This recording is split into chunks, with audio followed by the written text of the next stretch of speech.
I don't know who you are. I don't know what you want. If it's a ransom you're looking for, I assure you I do not have the money.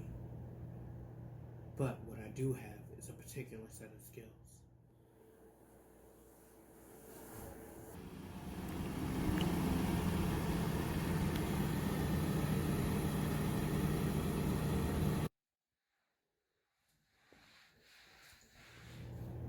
Skills I have acquired over a course of a very long relationship.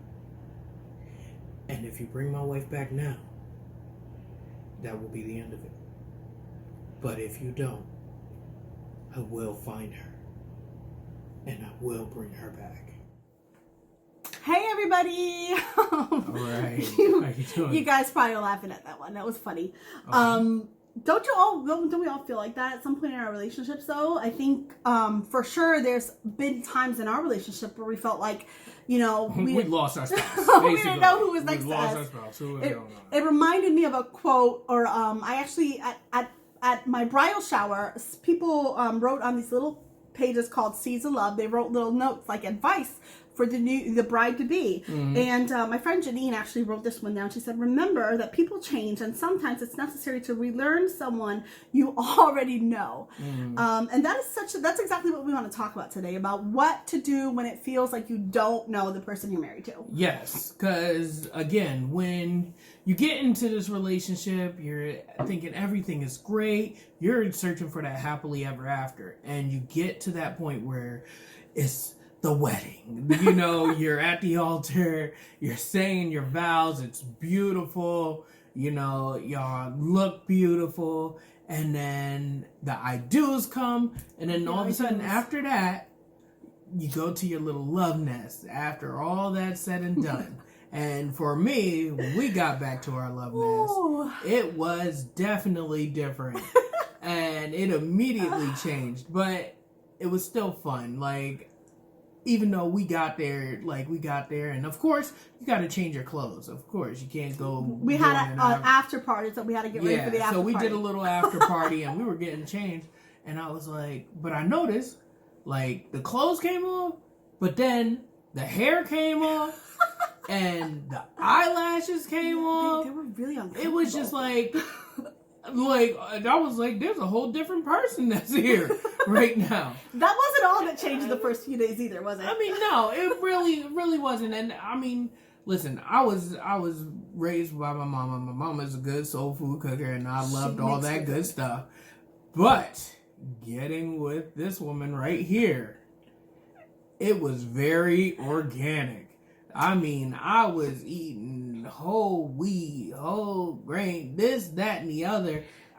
It was so different for me, and I mean, like, everything was a whole new experience. And like they said, I felt like Aladdin because it was like a whole new world for me.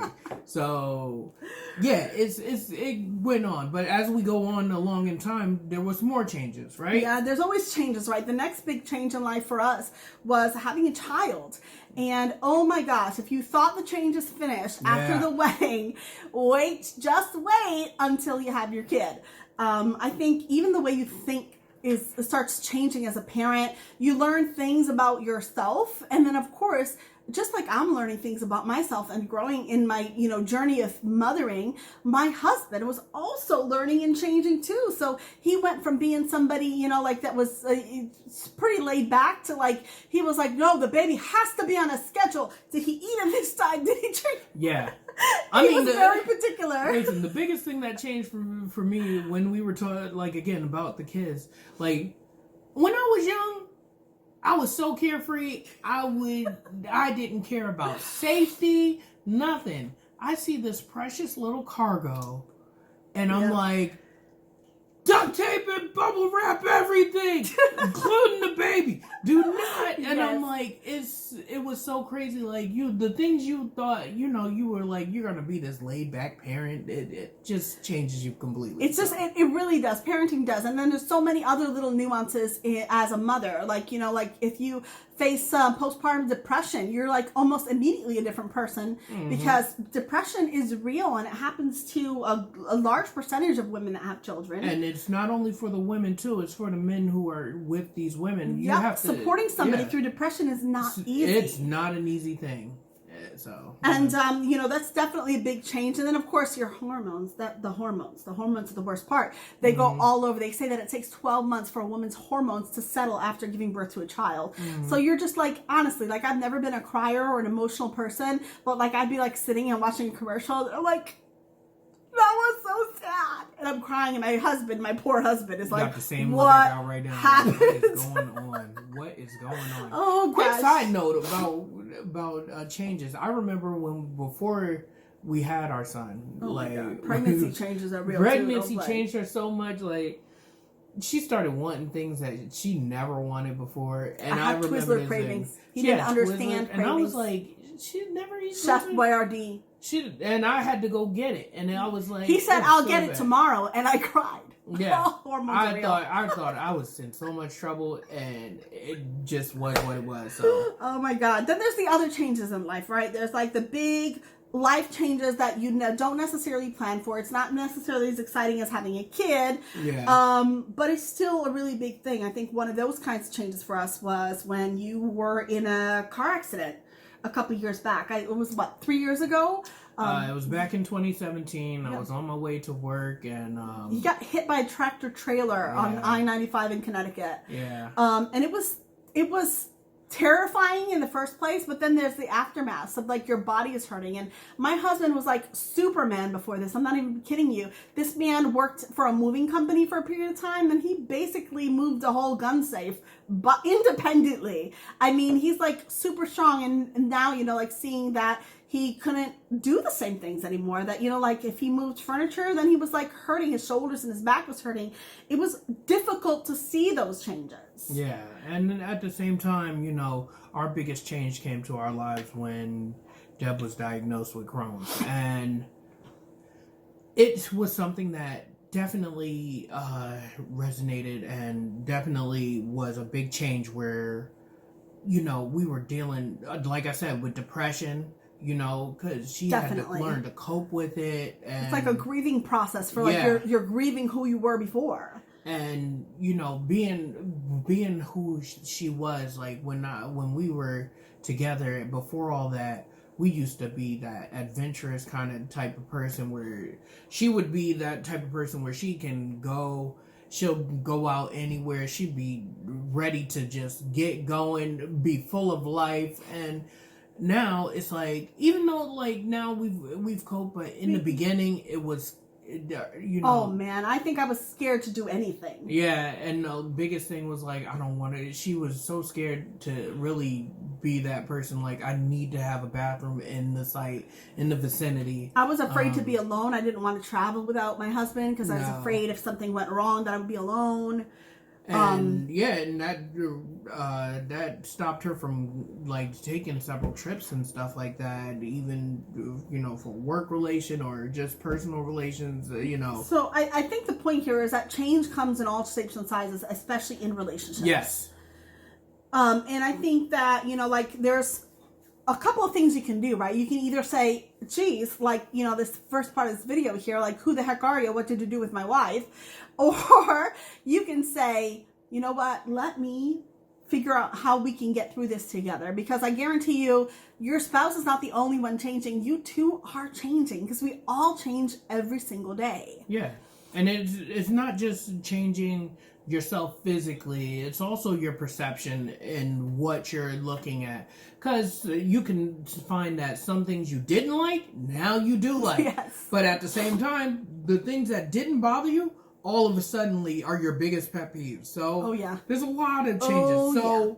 In those moments of change, we are to, I think we've got 3 quick tips for you on how to manage change in your relationship from your significant other. Yes. And maybe it's a wife for you, maybe it's a boyfriend or a girlfriend, maybe it's somebody else. Yeah, so it's a learning curve for everybody, so listen up.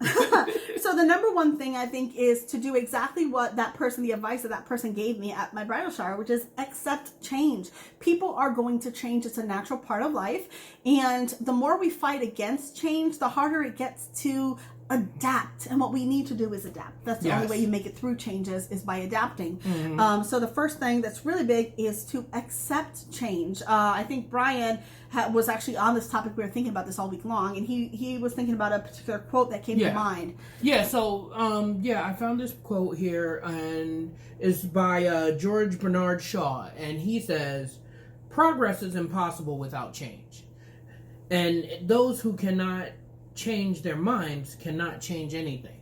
So in that quote, like, I realized, like, in order to better your relationship, you do have to change it. There's going to be some things that you're going to add, there's some things you're going to take away there, and that's why, that's all in progress. You have to change, and it's going to be a continuous progress if you want a successful relationship.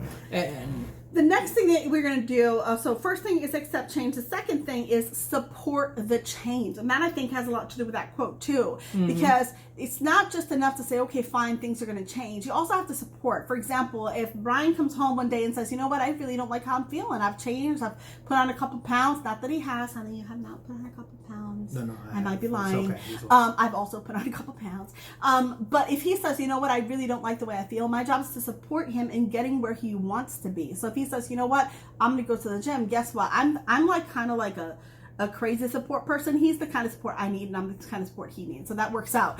Because I'll be like, didn't you say you were going to the gym? When are you going to the gym? It's this time. Are you going to the gym? And, just like supporting him, because I know that he's not, if you're not comfortable in your own skin, let's do something about it. And that's what it means by to change your mindset on being able to change that portion of your relationship. You have to be in the mindset, I'm going to help you. I'm going to support you. And then on the flip side of that is understanding how your spouse needs to be supported. Because, like I said, that's the way I am, because I know he's that kind of person. But for me, sometimes he'll just sit down and we'll have a conversation. I'll say, we'll use the same topic. Like, honey, I really don't like how I'm feeling.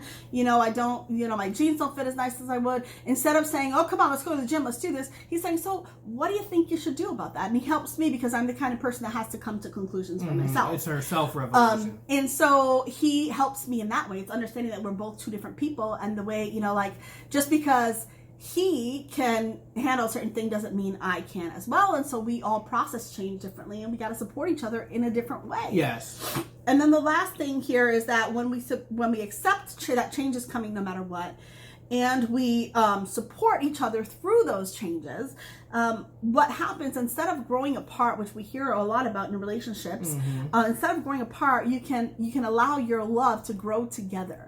Because now I'm helping you to be the best version of you that you can be, instead of holding you back. Yeah. And that actually reminds me of, these verses. I think your grandma actually read it at our wedding. Yes. And it's funny because I know they read it at almost everybody's wedding. But these verses, in the Bible, I believe there's a lot of secrets, a lot of advice that can help you in your relationship. And that's why we go to the Bible. But, of course, whatever else helps you, by all means. But I'm going to share for you this piece. It's from 1 Corinthians chapter 13, which I think most people probably figured out. But this is the key to supporting each other through change and causing this to help your relationship so you can grow together instead of growing apart. Yeah. Starting at verse 4, love is patient and kind. Love... Oh, I lost my spot. I'm reading from an actual book. So, yeah. And no, I did not steal this from a hotel, in case anybody was wondering. Because it didn't, I promise. No. Okay, so love is patient and love is kind. Love doesn't envy. It doesn't parade itself or boast. Love does not behave rudely. It doesn't seek its own good. And doesn't think about what's evil. It doesn't rejoice in iniquity or in, we're not like, oh yeah, like that's like not being excited when something doesn't go right for somebody, which sometimes, we're all human, and sometimes you feel that way, like that one person that bothered you for a while, like, that's what happened. Yeah.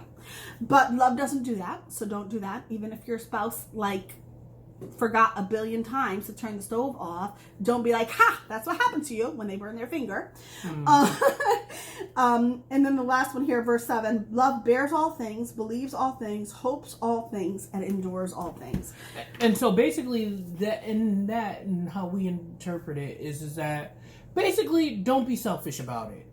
You know, change is always going to happen. Like we said, you have to support it. You can't just figure how it's going to affect you. You have to be understanding to how it's going to affect your relationship.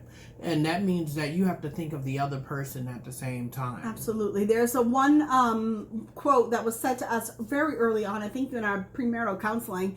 Shout out to Pastor Alfred Watts. He's awesome. I have to say the same thing. Shout out, Watts. And he shared with us is like, you know, like in a relationship, when one person wins, you both lose. And that's really what it all comes down to.